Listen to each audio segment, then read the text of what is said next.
Anécdota uno. Un tonto y su dinero. Como la mayoría de la gente seguramente sabe, la aptitud más importante de un empresario es vender. Eso se debe a la cantidad de ventas es proporcional a la cantidad de ingresos. Como yo no sabía vender, seguí el consejo de mi padre rico y obtuve un empleo en la corporación Xerox a los 26 años. No lo hice porque me gustan las copiadoras, sino porque esa empresa tenía un excelente programa de entrenamiento de ventas. Aunque yo no era muy bueno al principio, estudié, practiqué, tomé las clases adicionales y poco a poco, después de 3 años, me convertí en uno de los mejores agentes de ventas de la compañía e incluso llegué a ganar algo de dinero. De 1974 a 1976 logré ahorrar $27,000 para comenzar mi primer negocio. Debo mencionar que en realidad era muchísimo dinero entonces. Hay un dicho que reza, a los tontos no les dura el dinero. Y como yo era un tonto, eso fue exactamente lo que sucedió. Ahora te explicaré cómo.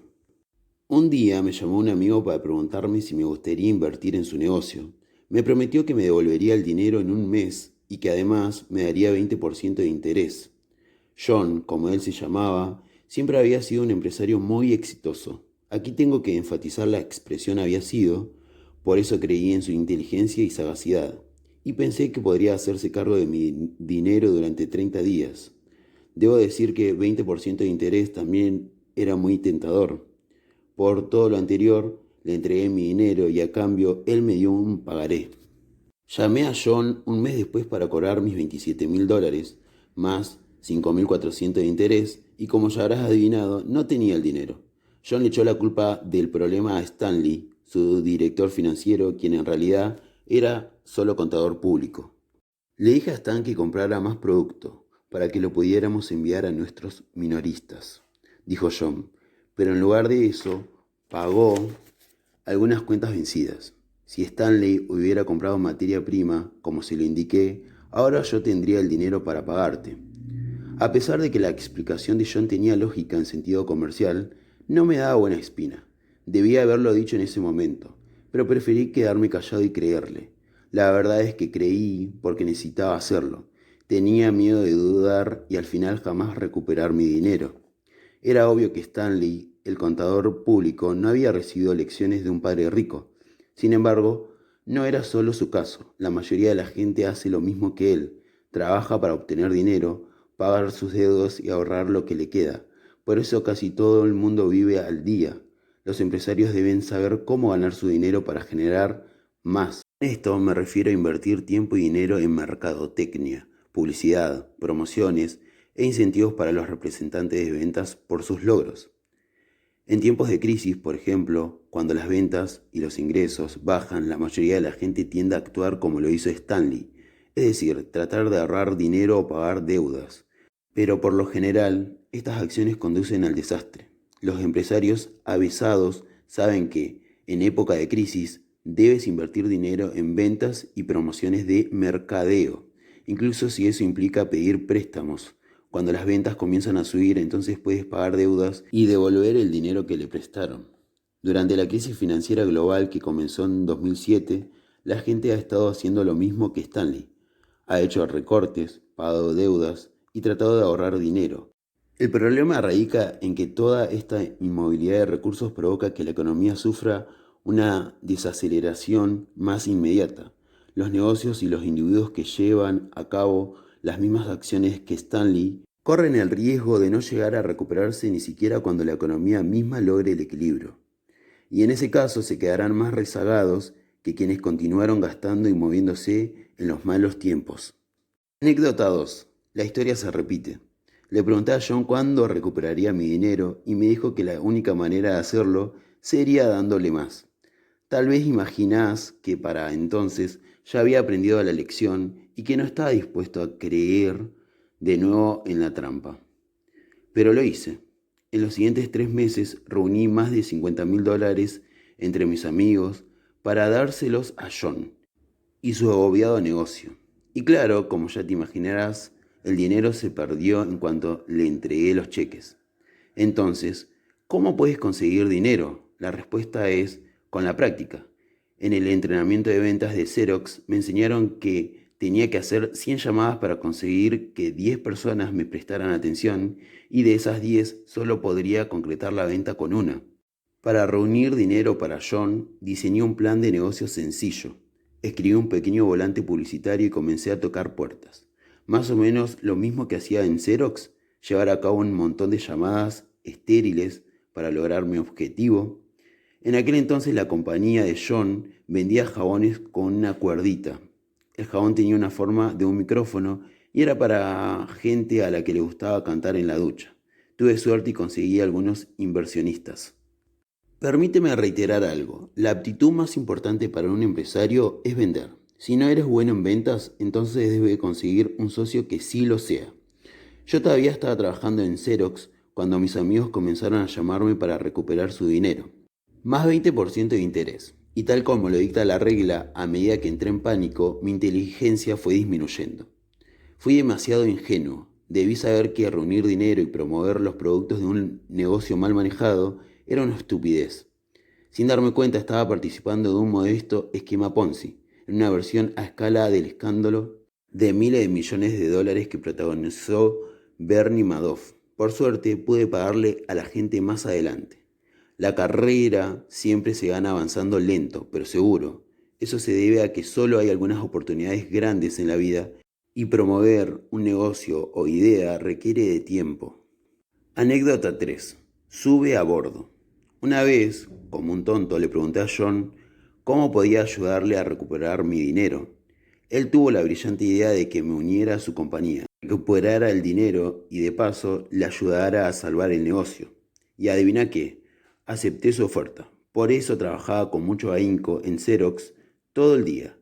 Y al terminar mi jornada, cruzaba la calle para ir a la oficina de John en el centro de Honolulu y concentrarme en el plan para salvar su negocio.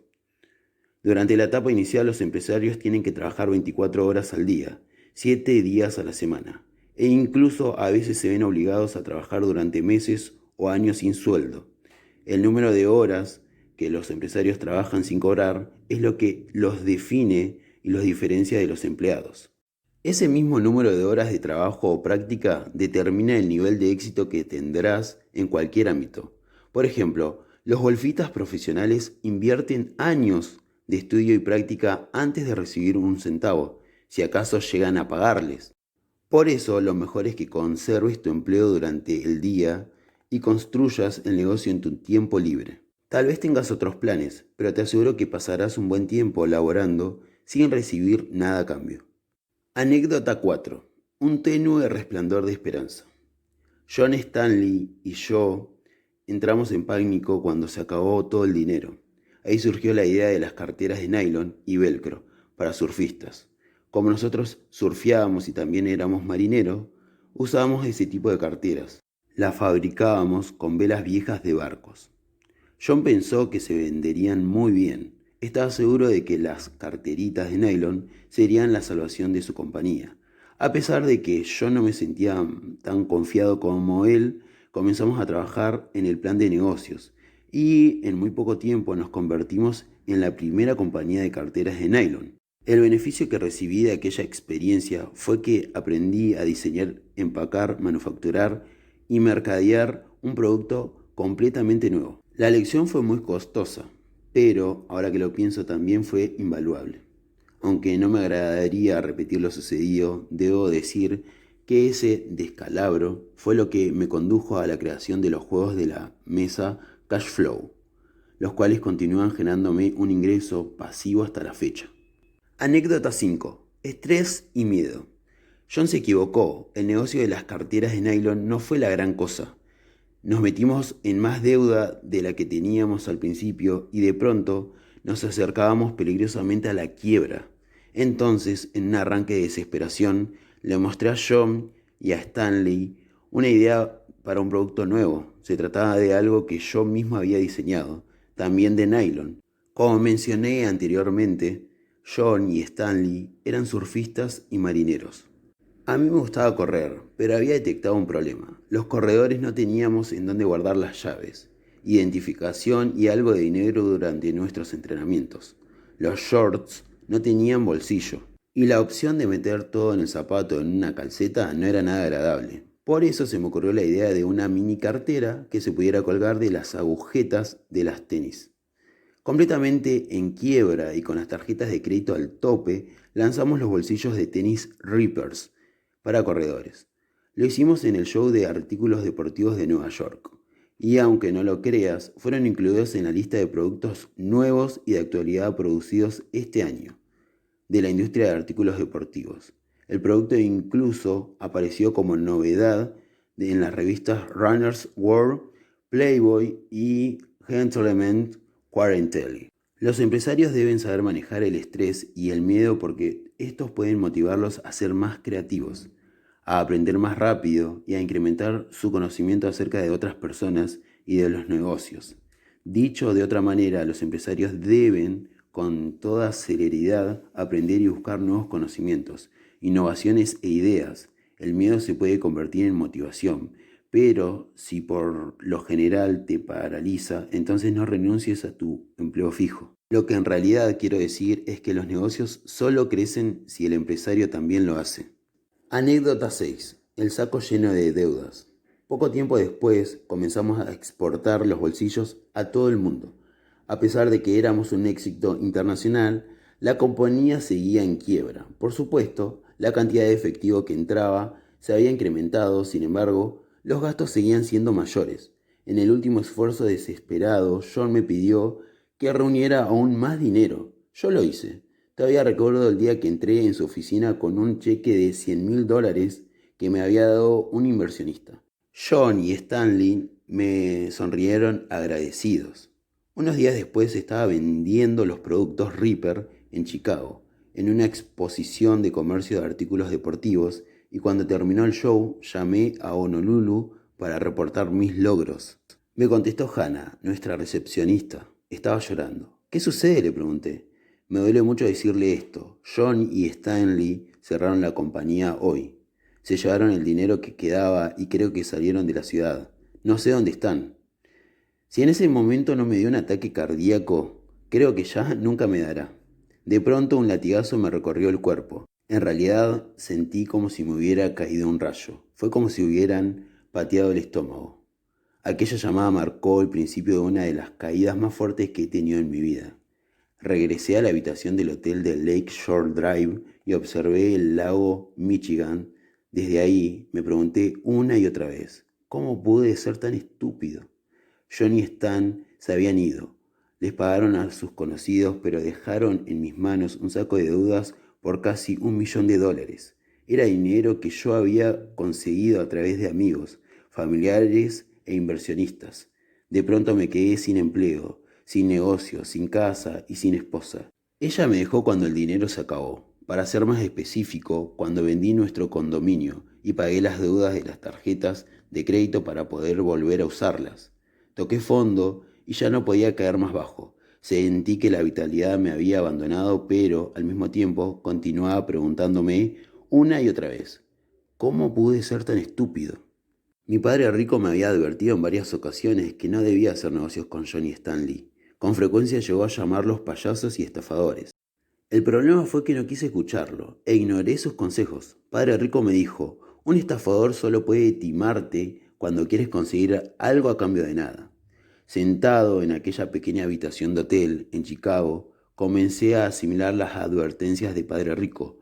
Entonces pregunté, ¿por qué quería yo algo a cambio de nada? Sabía que si llegaba a entender eso, también comprendería por qué me habían estafado.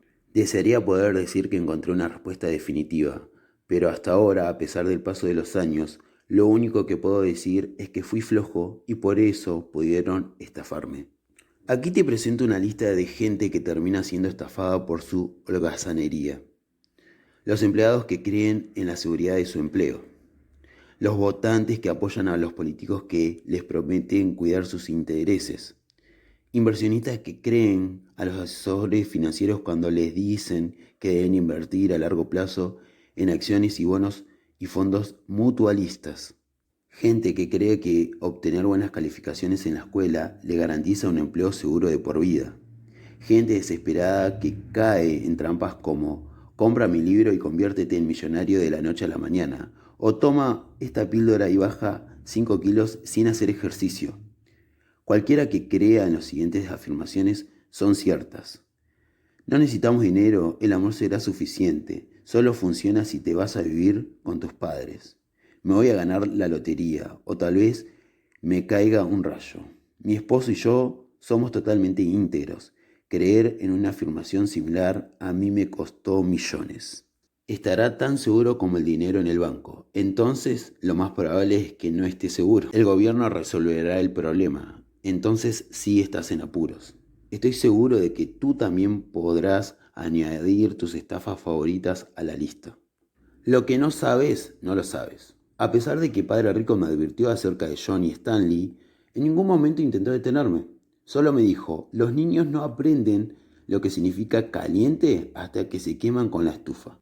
Fue por eso que permitió que acercara tanto las manos al fuego. Su verdadera lección fue, lo que no sabes no lo sabes, y comprobé que es verdad. Por eso los empresarios tienen que aprender con mucha rapidez. Padre Rico habría dicho, en cuanto una persona renuncia a su empleo y decide dedicarse a los negocios, su ignorancia se hace evidente de inmediato.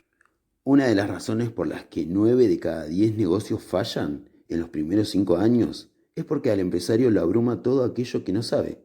Lo que destruye al negocio es su ignorancia, aun cuando él haya sido excelente estudiante. Los estafadores son grandes maestros.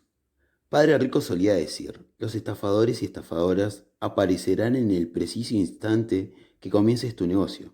Jamás dijo que fueran malos, porque desde su perspectiva siempre te hacen un favor, enseñarte las lecciones que necesitas aprender. Por eso también repetía, los estafadores son grandes maestros, solo no te conviertas en uno de ellos.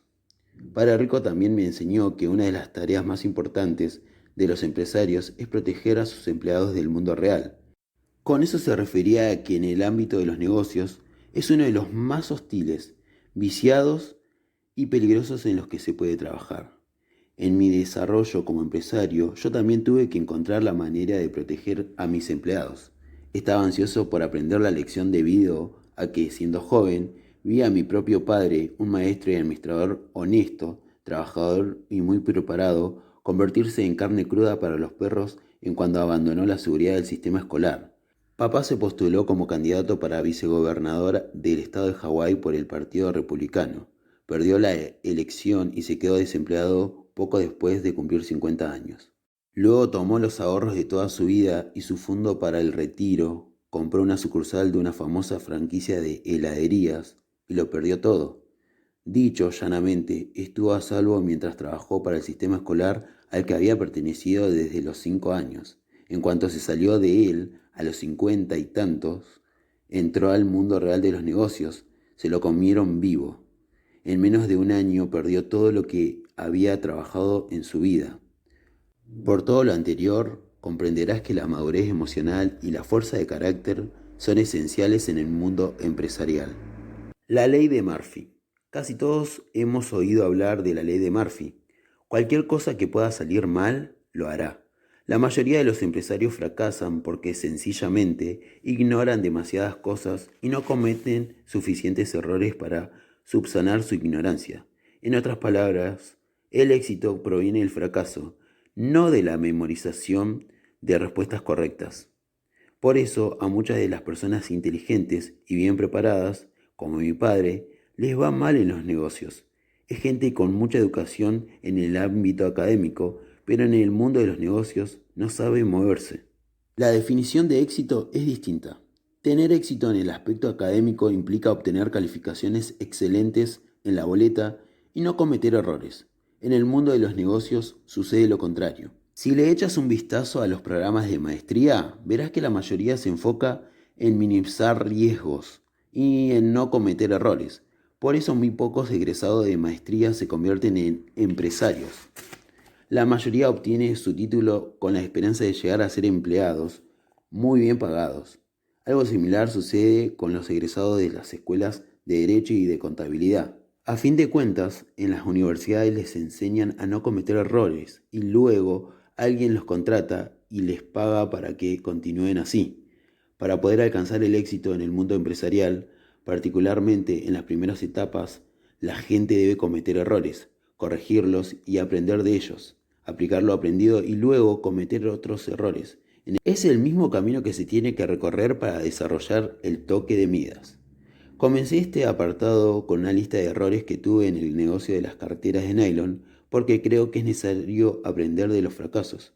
Yo respeto mucho a Donald Trump, aunque el primer libro que leí de él fue The Art of Deal, el arte de negociar. Me parece que The Art of the Comeback, el arte de recuperarte, es un texto más valioso porque en él Donald Trump le confiesa al mundo sus errores, lo que aprendió y la manera en que logró reponerse. Gracias a ese libro pude reconocer lo sólido que es su carácter. ¿Cómo convertir la mala suerte en buena? Tal vez la habilidad más importante que puede llegar a desarrollar un empresario es la de convertir la mala suerte en buena. Para esto se requiere madurez emocional y fuerza de carácter. Por supuesto, todos cometemos errores, pero son importantes porque cada vez que fracasamos surge la oportunidad de descubrir y desarrollar nuestra madurez emocional y desarrollar la fuerza de carácter. Creo que John y Stanley fallaron y no pudieron superar una mala experiencia porque en lugar de enfrentar las dificultades que surgieron en tiempos difíciles, prefirieron mentir, engañar y desaparecer. En otras palabras, el verdadero carácter surge en las situaciones de crisis.